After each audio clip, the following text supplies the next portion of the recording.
Hello parents, आप सभी का स्वागत है। जैसा कि हम सभी को पता है, NISCL ने AO पोस्ट के लिए, एडमिनिस्ट्रेटिव ऑफिसर पोस्ट के लिए 300 वैकेंसियाँ निकाली है। तो आज हम इसी की चर्चा करेंगे एक शॉर्ट वीडियो में कि इसका जॉब प्रोफाइल क्या होता है, इसकी सैलरी क्या होती है और इसकी स्ट्रेटजी क्या होती है। मैं चूँकि इन सारे एग्ज़ाम्स को क्वालिफाई किया हूँ तो कोशिश करूँगा अपना जो एक्सपीरियंस रहा उसे शेयर करने का। हालांकि मैंने इसमें फाइनल सिलेक्शन नहीं ली थी। ठीक है, तो अगर बात करें इसके जॉब प्रोफाइल के बारे में तो दोस्तों ये बिल्कुल एक इंश्योरेंस कंपनी है जो मोस्टली हेल्थ इंश्योरेंस और मोटर व्हीकल इंश्योरेंस पर डील करती है। लेकिन आपको मार्केटिंग काम नहीं करना होगा। मार्केटिंग के काम के लिए ये एजेंट्स रखती है, जैसे LIC के अंदर एजेंट्स होते हैं मार्केटिंग के काम के लिए। आपको केवल एडमिनिस्ट्रेटिव वर्क ही करने हैं। ठीक है, तो बिल्कुल आप हेजिटेट ना करें कि इसका जॉब क्या होगा, क्या हमें मार्केटिंग के काम करने होंगे। तो मेरी तरफ से नो है, नहीं करने होंगे। अगर कंपेयर करें इसको बैंक PO के पोस्ट से, तो दोस्तों इंश्योरेंस के जितने भी AO या AA के पोस्ट पर जो रिक्रूटमेंट होती है, ये जो पोस्ट है वो आपके किसी भी PO, चाहे वो SBI PO हो या IBPS PO, इससे फार बेटर होता है। अगर बात करें इसके वर्किंग स्टाइल का, वर्किंग आवर्स का, फ्लेक्सिबिलिटी ऑफ ट्रांसफ़र का और सारे बेनिफिट्स का और लास्ट में सैलरी का, ये आपको PO के सैलरी से 10 से 12 हज़ार ज़्यादा ही पे करते हैं। और साथ में फ्लेक्सिबिलिटी होती है, वर्किंग आवर्स थोड़े से फ्लेक्सिबल होते हैं। और साथ में आपको सिटी ऑफ पोस्टिंग में भी शुरू के 2-3 साल 4 साल आपको टफ़ लगेंगे, टफ़ हो सकते हैं, लेकिन उसके बाद आपको इस बारे में, खास करके सिटी ऑफ पोस्टिंग में आपको थोड़ा सा फ्लेक्सिबिलिटी रहता है।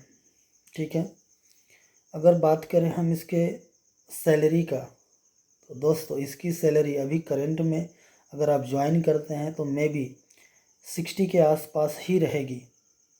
ठीक है, 60,000 के आसपास। लेकिन इसकी जो वेज रिवीजन है वो 2017 से पेंडिंग है।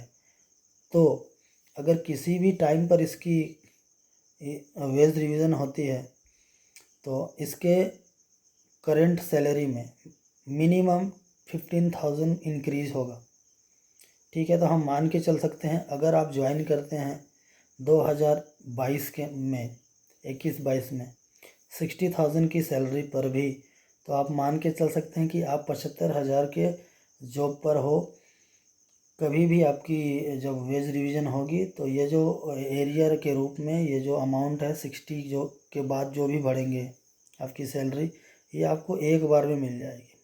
ठीक है, तो अगर सैलरी की बात करें तो अच्छी खासी सैलरी है। जैसे कि मैंने पहले बताया कि ये बैंक PO के पोस्ट से 10 to 15,000 आपको ज़्यादा मिलती है। और सारे बेनिफिट्स हैं जो इस शॉर्ट वीडियो में डिस्कस करना पॉसिबल नहीं है।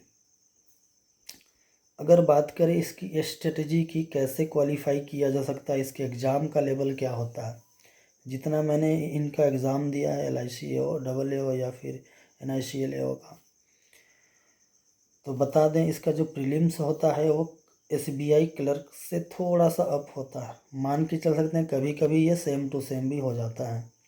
सेम चीज़ें हैं, 35 और 30 का ही स्ट्रक्चर रहता है। आप अच्छे से तैयारी करके प्रीलिम्स तो क्वालिफाई कर ही लेंगे, ये हमें ट्रस्ट है कि अगर आप अच्छे से अगर पढ़ाई कर रहे हैं, अगर इन 1-2 सालों में अपने PO के प्रीलिम्स क्वालिफाई की है तो मे भी ज़्यादा चांसेस है इसके प्रीलिम्स क्वालिफाई कर जाएंगे। लेकिन बात मेंस की है। मेंस क्वालिफाई करने के लिए और लास्ट सिलेक्शन लेने के लिए आपको जी और ख़ास करके इंश्योरेंस जो है सेक्टर, इसको आपको अच्छे से करनी होगी। क्योंकि इंश्योरेंस जो क्वेश्चन पूछे जाने हैं ये काफ़ी डीप पूछे जाएंगे और बच्चे मोस्टली जो बैंकिंग की तैयारी करने वाले होते हैं ये इंश्योरेंस की तैयारी पहले से किए हुए नहीं होते हैं। आप मेंस क्वालिफाई करेंगे तभी पढ़ना शुरू करेंगे, खास करके इंश्योरेंस को।